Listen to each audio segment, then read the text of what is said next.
आलोक जी, 4 जून को तूफान आने वाला है, प्रधानमंत्री कह रहे हैं। परिवार आपका बिखरने वाला है, परिवारवादी पार्टियों का। आप कह रहे हैं एनडीए टूट जाएगा। तूफान के लिए तैयार हैं आप, आलोक जी? देखिए, तूफान के लिए तो कोई भी तैयार नहीं होता है, और तूफान तो आना भी नहीं चाहिए। तूफान शब्द तो वैसे ही नकारात्मक है, लेकिन मोदी जी जब से आए, जब से तूफान ही आ रहे हैं, तब से नकारात्मक चीज़ें ही हो रही हैं। मोदी जी आए हैं तब से कभी नोटबंदी है, कभी जीएसटी है, कभी किसान आंदोलन है, कभी कुछ है, कभी कुछ है, कभी चीन घुस रहा है, कभी कोरोना में डेथ हो रही है, कभी ऑक्सीजन नहीं मिल रही है। तो मोदी जी, इससे ज़्यादा और क्या तूफान लाओगे प्रभु? अब तो जा ही रहे हो, अब भी क्यों तूफान की बात कर रहे हो? अब आप तो वैसे ही भगवान बन गए हो।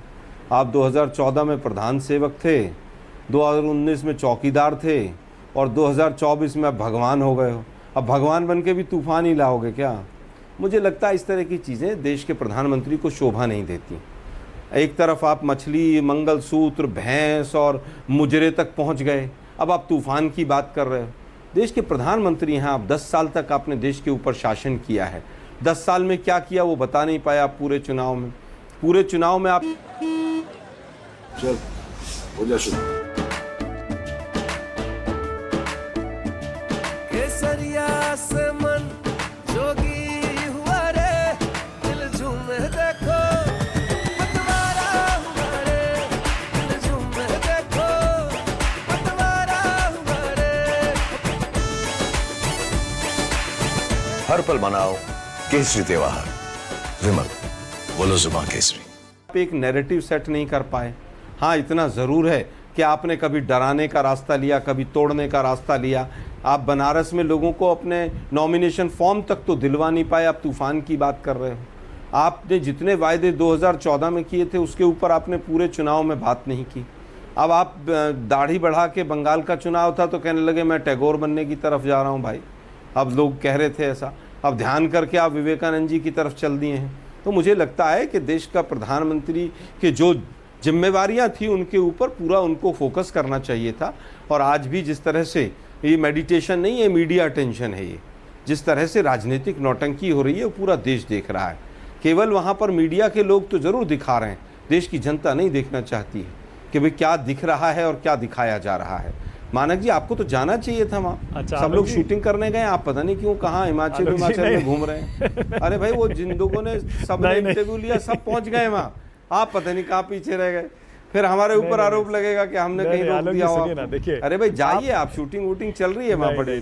नहीं, आलोक जी रुकिए ना। अरे नहीं, एक सेकंड आलोक जी, देखिए तूफान तो आएगा, ये तो आप मान कर चलिए। तूफान हर स्थिति में, हर हाल में 4 जून के बाद जरूर आएगा। क्योंकि अगर इंडिया गठबंधन, आपकी सरकार जीत जाती है जैसा आप दावा कर रहे हैं, और आपकी सरकार बन जाती है तो भी तूफान आएगा। और अगर तीसरी बार प्रधानमंत्री मोदी बन गए तो भी तूफान आएगा। शरद पवार का बयान याद करिए जो उन्हें चुनाव प्रचार के दौरान दिया था। शरद पवार कह रहे थे चुनाव के बाद छोटी पार्टियां कांग्रेस में शामिल हो जाएंगी।